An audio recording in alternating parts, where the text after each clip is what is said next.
Because I do the world for my short and sweet sugar. Hey, how are you doing here in Manila? Do you like it so far? Yes, I love it. It's so hot here, like espresso. I'm a fan po. Do you know po?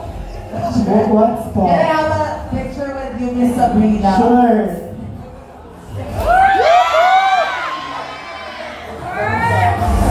Sabrina and Miss Jason. Yes. How are you, Sister Matilda? I'm good. I'm doing very good. Okay. Wow. Yes. May tatanong lang ako ng mga katanungan. Okay. Okay, simulan natin sa how are you after our season? First of all, sobrang laki ng nagbago after ng Drag Race. Like, nung sumali ako, hindi pa ako parang sure kung sino talaga si Matilda. Parang walang branding. Ika nga nila sa rose. Ang rose nila sa akin. Meron naman. Meron ano. Na-crying diva. Siyempre sa Pisces. Ano ka ba? And also, nakita ko, pumunta ka ng US recently. Oh, yes! For DragCon. And syempre may mga shows kami doon. Not just in DragCon. Recently, kasama mo si John. I was in San Francisco. Hey! Yeah. Sigat na mo na. Period. Ano mga ginawa mo sa US? Sumapa ng maraming apangan. May bata pa. Ayun. Okay lang. Masaya naman. Siyempre, nagpasikat na ako sa mga bar doon. Para magbalik ko, di ba? We are so proud of you. Nakita namin yun. Inalagaan ka ni Miss John Nadaliaga. Yes! Shout out to her. Ano ba siya ngayon? Wala. Kung nasan man siya. Yes, ayun. Tsaka syempre yung, may mga Filipino drag queens din doon. Sila rin yung tumulong sa akin. Like, ang dami nilang pinasang gig. Alam niyo ba? Magkwento ako dyan. Go! Ang saya ng drag scene nila doon. Parang, pag tinatamad sila mag-show, sinatawag nila mag-show. May mga Pinoy na drag. Yes! Go! Marami. Saan ba yung San Francisco? Sa California? California, yeah. So, valid pa din yung visa mo? Yes, 10 years more. Sorry yung sa amin work visa kasi. Ayun. Ayan. So, may katanungan ako about our season. Go. So, if you were given a chance to lip sync, not with me, who do you think that you will excel? Hindi, gusto ko ng rematch.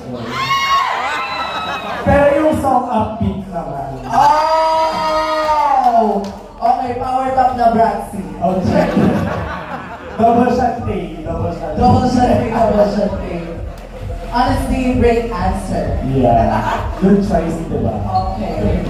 Okay, so next is, what are you thankful for this holiday season? Bilang ikaw ay isang Pisces. Mag-iiyakan po Iyakan tayo na lahat. I'm very thankful for the people I have worked with.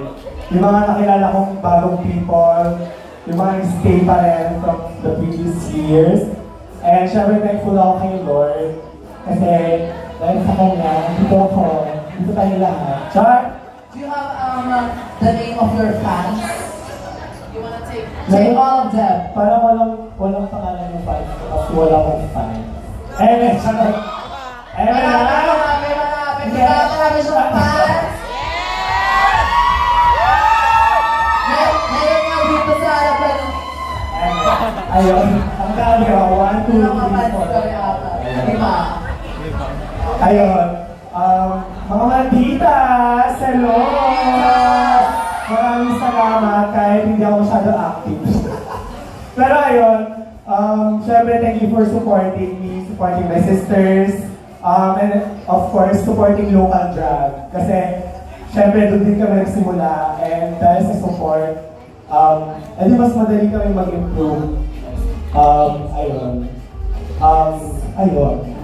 Nakita ko, you're in your new venture of being a DJ. Yeah. How did you get into that? Kasi naman, ang dami nag-aagawan ng racket sa shows. Di ba? Ay na lang DJ. Parang So, parang di ba? may unique selling point na po si Marilda. Correct. She's a DJ now. And what is your next venture? My next venture, probably, opening my own bar. Wow! Anong pangalan ng bar na yan? Rapa 2.0. Diyan na sa tapat. Maldita Bar. Yes. Ayun, pero wait lang, gusto ko mag-promote ng show later. Mamaya Ay, pa yun mamaya pa ba? Mamaya pa yun. Okay. Mamaya, magpupuksahan kami mamaya. Yes! Hindi naman ito roast show, pero may mga ano lang. Ano Di ba yun? may show siya bukas? Yung mga drama. Untapped. Live untapped. Papangalanan namin kung sino ang dapat pangalanan. Yeah. Okay, so now you can get your tips for 1 million